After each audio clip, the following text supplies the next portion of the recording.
puisse lire ensemble dans Matthieu chapitre 3. On va lire du verset 11 jusqu'au verset 12.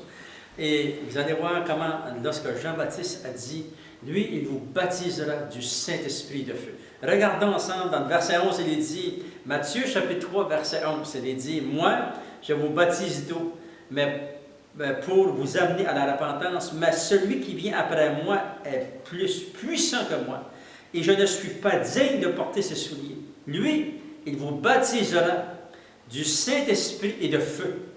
Il a son vent à la main, il nettoiera son aire et il amassera son blé dans le grenier, mais il brûlera la paille dans un feu qui ne s'éteint point. Alléluia. Maintenant, je veux qu'on puisse, parce que c'est vraiment puissant, ce que Jean-Baptiste a dit par rapport à Jésus.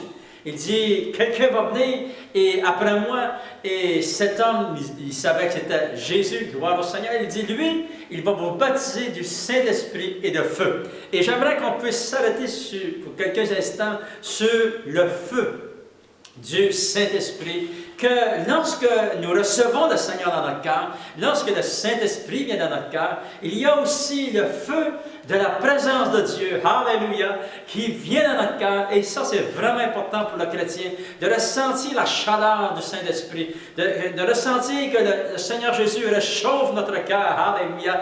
Lorsque vous lisez les Écritures, le Seigneur va réchauffer votre cœur, et on se pose la question, pourquoi le feu? Pourquoi Jean-Baptiste a-t-il dit, il vous baptisera du Saint-Esprit, et aussi il a dit, et de feu, alléluia. Parce que vous savez, le feu du Saint-Esprit en nous, parce que la présence du Saint-Esprit en nous amène quelque chose en nous.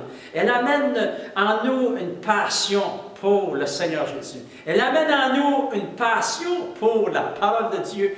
Elle amène en nous une passion pour rechercher l'Éternel, notre Dieu. Alléluia. C'est ça que le feu du Saint-Esprit fait en nous. Elle amène en nous quelque chose de vraiment spécial et c'est une consécration, c'est une passion pour aller plus loin pour le Seigneur. Vous vous souvenez de l'apôtre Paul? Il est dit que dans 2 Corinthiens chapitre 5, verset 11 et verset 14, il est dit, « Connaissant donc la crainte du Seigneur, nous cherchons à convaincre les hommes, qui puissent venir à la connaissance de Jésus. » Et au verset 14, il va dire, « Car l'amour de Christ nous presse. » Alléluia. Et le feu du Saint-Esprit, vraiment, c'est ça que ça fait dans notre cœur. Elle amène en nous une passion.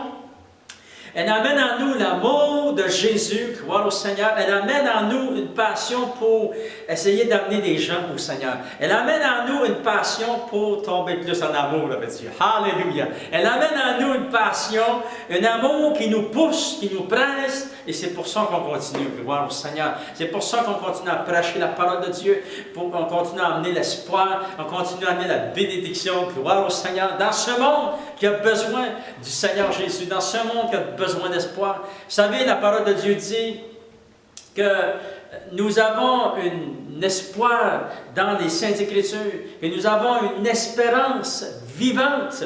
La parole de Dieu nous dit aussi que Dieu nous donne une espérance qui nous donne aussi la vie, enfants de Dieu. Alléluia. La passion, le feu du Saint-Esprit en nous amène cette passion, nous amène cet espoir, nous amène la soif d'aller plus loin pour le Seigneur.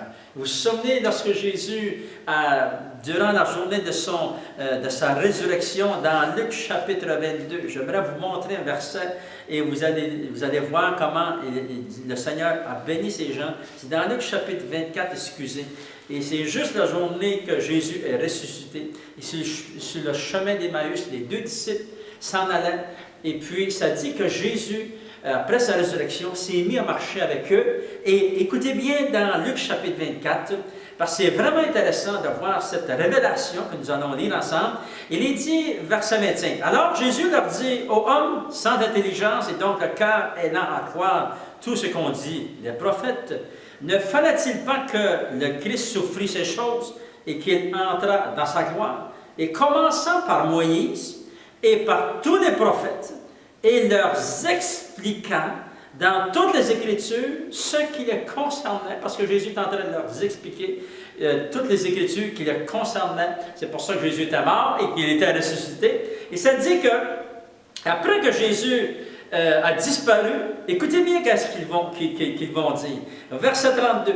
Ils se disent les uns à l'autre, notre cœur ne brûlait-il pas au-dedans de nous lorsqu'il nous parlait en chemin et nous expliquait les Écritures? Alléluia! Voyez-vous, la parole de Dieu réveille en nous le feu que le Saint-Esprit a mis. Alléluia! Et lorsque vous lisez la parole de Dieu, votre cœur se réchauffe dans la présence de Dieu. Le feu du Saint-Esprit, comme le feu du Saint-Esprit a fait ici pour le cœur des deux disciples sur le chemin d'Emmaüs, lorsque Jésus prêchait la parole de Dieu et leur enseignait les Saintes Écritures, ils vont dire, « Oh, votre cœur ne brûle-t-il pas au-dedans de nous? » Alléluia! Vous savez, à plusieurs reprises, des fois on est découragé et on entre dans une dimension de prière et on commence à prier et on rouvre les Saintes Écritures et puis on lit la parole de Dieu, alléluia, et on sort de notre temps de prière, on a lu les Saintes Écritures et notre cœur est rempli de joie, rempli d'espoir, parce que Jésus a dit, cette parole, enfant de Dieu, est esprit vie, cette parole est éternelle, elle est une semence incorruptible, alléluia, et cette parole nous donne le feu du Saint-Esprit, elle active le feu du Saint-Esprit en nous. Oh, gloire au Seigneur! Je me souviens lorsque j'étais à l'urgence ici, à l'hôpital, et puis que j'avais fait une grosse hémorragie interne, et je me sentais comme si j'étais dans le fond de mon corps. C'était tellement bizarre comme l'expérience que j'ai vécue, mais je savais dans le fond de mon cœur que j'avais besoin d'un miracle. Alléluia!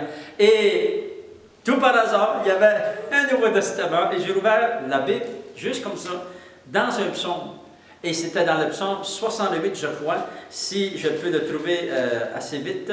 Et ça dit, non, psaume 69, verset 14. Écoutez bien qu'est-ce que ça dit. Et le Seigneur, lorsque j'ai lu ce psaume, à cette époque-là, lorsque j'étais à travers cette difficulté de ma vie, j'ai prié à Dieu cette prière. Regardez, écoutez bien dans le psaume 69, verset 14, ça dit, « Mais je t'adresse ma prière, ô Éternel, que ce soit le temps favorable, ô Dieu, par ta grande bonté, réponds-moi en m'assurant ton secours. » C'est ça que j'ai lu. J'étais dans la salle d'urgence et j'ai lu ce verset. C'est un miracle de Dieu, c'est comme une révélation. Et là, j'ai dit, Seigneur, je t'adresse ma prière et je te demande, au nom de Jésus, par ta grande bonté, de répondre à ma prière, de venir, Seigneur, de me donner ce miracle, cette guérison que j'ai besoin. Alléluia. Et j'ai reçu un miracle. Et ça dit dans ce verset que par ta grande bonté, réponds ma prière, Seigneur Dieu. C'est ça, je dis à Dieu. Par ta grande bonté, réponds ma prière. Alléluia. Et ça fait plusieurs années maintenant, Dieu a intervenu surnaturellement et j'ai senti la chaleur du Saint-Esprit. Je savais que Dieu avait entendu ma prière. Gloire au Seigneur. C'est comme vous. Dieu va vous parler à travers les Saintes Écritures. Il va réchauffer votre cœur. La passion pour le Seigneur Jésus, la passion pour la parole de Dieu, la passion pour votre vie de prière. Cherchez l'Éternel, votre Dieu, de tout votre cœur, et il se laissera trouver par vous. Gloire au Seigneur. Maintenant, je vais terminer en prière. Je vais prier cette prière pour vous dans votre situation, qu'elle soit au-delà de toutes vos forces. Le Seigneur va changer vos circonstances. Le Seigneur va intervenir en votre faveur. Et Seigneur, je t'adresse cette prière maintenant pour ton fils et ta fille, ton enfant, ce jeune homme, cette jeune fille maintenant, que ce soit le temps favorable pour eux. Par ta grande bonté, réponds aux cris de leur cœur, et au nom de Jésus, je te l'ai demandé, Seigneur. Amen. À toi la gloire.